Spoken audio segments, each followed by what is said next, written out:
Ah, look, a mortal. I see you have discovered my lair. Very well done for a creature of such low wit.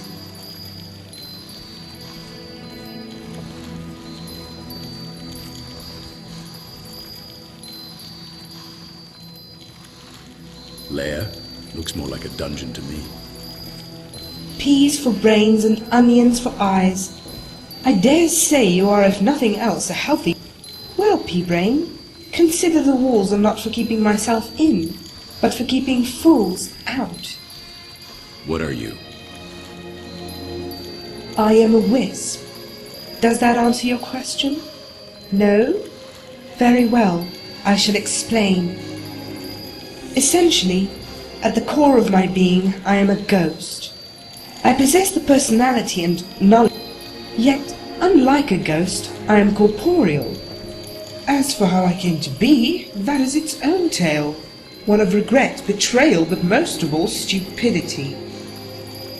Who were you before you died? I was once the daughter of Hjord, one of the early patrons of the great clan Battleborn. It was the time of Nordic kings, yet my father was only a father by blood, for my mother was one of the last of the snow elves. And if my father was...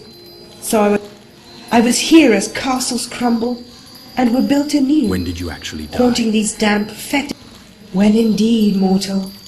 In fact, living in this... I lived for the day when the dying... I vowed not to... Only he never... My father had forgotten, and I was already dead. Do you have any fond memories of your father? They are not even memories. He calls her his little... He shows her one of the fishes. He lifts her up. It was a conjuration trick. Sage advice indeed. That's enough about your past. Finally. What is it like being a Wispmother? I imagine it is much like your existence, only with thin wrappings for skin, glow dust for blood, and a skull. In other words, I am corporeal.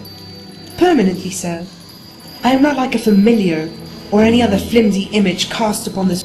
Now I will admit that when I first for so long I lived as a wisp, there was only one thing I lacked, and it more than made up for the rest. What I lacked was pain.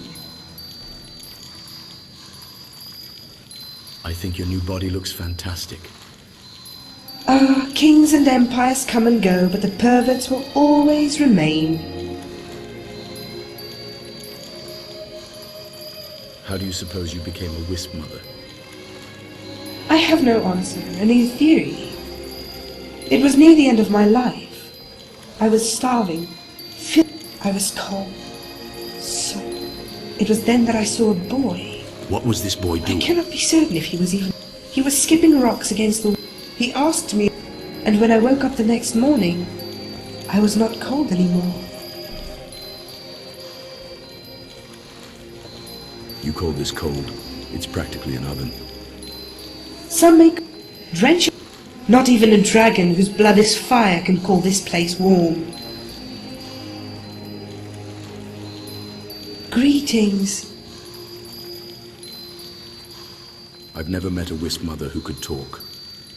Aren't you? I cannot say for all my life. Who is to say what would happen if the object of that enmity, the very descendants of the one I despise, were to leave Whiterun for a... Your lust for blood... Unfortunately, I have not waited countless millennia to have my vengeance handed to me on a dish not yet cold.